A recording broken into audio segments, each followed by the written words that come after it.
Mateo empezó a notarlo un martes, un detalle mínimo, algo que en otro momento habría ignorado. Estaba en su departamento, solo, como siempre. Noche tranquila, silencio. Se levantó para ir a la cocina y antes de dar el primer paso, escuchó el sonido, el crujido del piso, pero no lo provocó él. El sonido ocurrió antes de que su pie tocara el suelo. Mateo se quedó quieto. Pensó que había sido una coincidencia, un ruido de la madera. Tal vez. Caminó y otra vez. El sonido ocurrió un instante antes, como si la casa supiera lo que iba a hacer, como si se adelantara. Mateo frunció el ceño. Probó algo. Se quedó quieto durante varios segundos. Luego dio un paso rápido. El crujido volvió a sonar, justo antes. Siempre antes, nunca después. Una sensación incómoda empezó a crecerle en el pecho. Decidió ignorarlo. Volvió al living y se sentó. Encendió la televisión, pero no podía dejar de pensar en eso, en ese pequeño desfase, como si su vida tuviera un retraso, o peor, como si algo estuviera un paso adelante de él. Esa noche no durmió bien.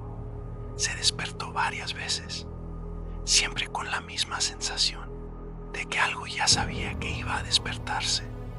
Al día siguiente, intentó convencerse de que era estrés, cansancio, pero el fenómeno empeoró. Cuando iba a hablar, escuchaba el inicio de su propia voz antes de abrir la boca, un susurro mínimo, pero era su voz, diciendo exactamente lo que iba a decir.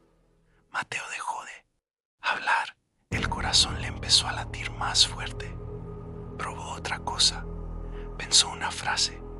No la dijo, solo la pensó y entonces lo escuchó, muy bajo, casi imperceptible, pero estaba ahí, su propia voz, repitiendo su pensamiento.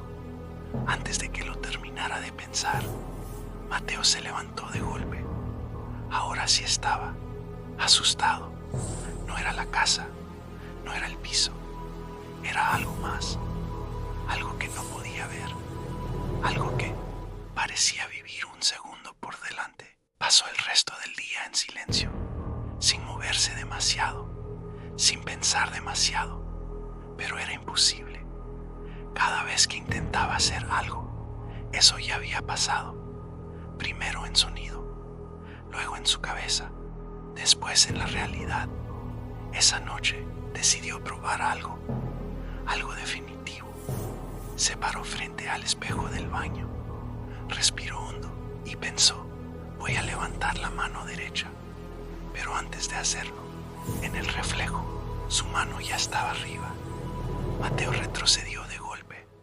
El reflejo volvió a sincronizarse, pero él ya lo había visto. Ya lo había entendido. No era un retraso. Él no estaba llegando tarde a sus acciones. Aliento algo. Estaba viviendo su vida antes que él. Se quedó mirando el espejo, paralizado, intentando no pensar. Pero entonces ocurrió lo peor. En su cabeza apareció un pensamiento, claro, nítido, un pensamiento que no había decidido tener, una frase completa que no sentía suya. Y justo antes de que pudiera reaccionar, escuchó su voz, diciéndola. Un segundo antes, la frase decía, esta noche vas a dejar de resistirte. Mateo sintió cómo se le cerraba el pecho. Intentó moverse, intentó pensar otra cosa, pero ya era tarde, porque cada intento ya había ocurrido. Cada decisión ya estaba tomada y por primera vez Mateo entendió algo que lo dejó sin aire. No estaba perdiendo el control, nunca lo había tenido. Se quedó quieto frente al espejo, observando, esperando, hasta que, lentamente, su reflejo sonrió, un segundo antes que él.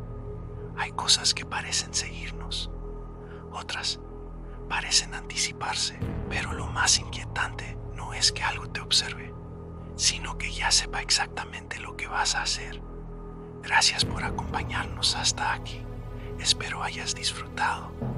Déjanos tu like, un comentario sobre esta historia. Activa la campanita y seguinos. Nos vemos pronto en la próxima noche de curiosidades. Buenas noches.